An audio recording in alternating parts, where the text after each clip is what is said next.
আসসালামু আলাইকুম everyone, welcome back to my channel. আশা করি সকলেই ভালো আছেন। আজকে আমি আপনাদেরকে ঘরোয়া পরিবেশে তরমুজের পুডিং রেসিপি তৈরি করে দেখাবো। দেখতেই পাচ্ছেন কতটা সুন্দর আর লোভনীয় হয়েছে। এখন আমি এটা আপনাদেরকে একটু কেটিয়ে দেখাই দিব কতটা পারফেক্ট হয়েছে। দেখতেই পাচ্ছেন, মাশাল্লাহ। এরকম ঠান্ডা ঠান্ডা পুডিং এই গরমে কার না পছন্দ। খেতেও যেমন মজার, দেখতেও খুব লোভনীয়। চলুন তাহলে আমরা এখন জেনে নেই কিভাবে পুডিংটি বানানো হয়। অল্প কিছু উপকরণ দিয়ে বাসাতেই যে এত সুন্দর পুডিং তৈরি করা যায়, না দেখলে বুঝতেই পারবেন না। চলুন আর কথা না বাড়িয়ে মূল রেসিপিতে চলে যাওয়া যাক।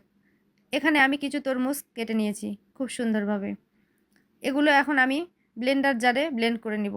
চাইলে আপনারা হাতের সাহায্যেও জুসটি বের করে নিতে পারেন। দেখতেই পাচ্ছেন আমার জুসগুলো কতটা পারফেক্টলি হয়েছে। এখন এটি আমি একটা ছাঁকনির সাহায্যে খুব সুন্দরভাবে সেঁকে নিব।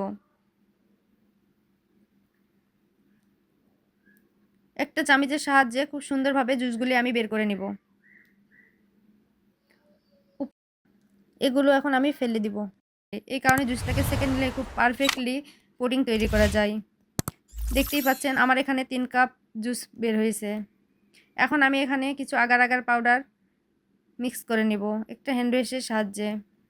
আপনারা চাইলে একটা চামচের সাহায্যেও মিক্স করে নিতে পারবেন।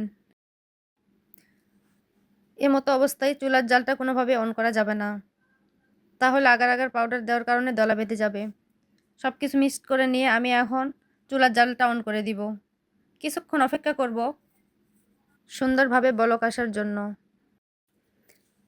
খুব সুন্দরভাবে নাড়া দিতে হবে যাতে করে দলা বেঁধে না যায়। এখন আমার মিশ্রণটি পারফেক্ট হয়েছে। এটি আমি ঢেলে নিয়েছি।